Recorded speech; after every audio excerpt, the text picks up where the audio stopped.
Hello guys, ang mapagpalang araw ulit sa ating lahat. Ngayon naman, ang ating rare stock ay ang gummy cola.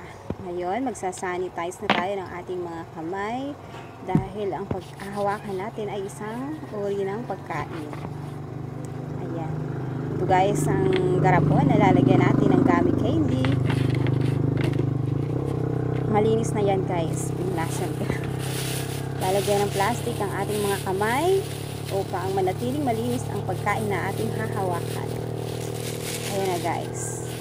Kailangan manatiling malinis upang hindi siya magkaroon ng contamination. Napakabenta ng gummy na ito guys. Napakabilis maubos dito sa maliit kong tindahan. Kaso nga lang guys, napakalayo ng kanyang bilihan talaga. Yung supplier niya talaga is napakalayo. Ayan, ilalagay ko na siya guys sa garapon. Sa mga gustong magbenta ng mga ganitong uri ng candy, napakamabenta po nito. Ang tawag po sa candy na ito ay gummy cola.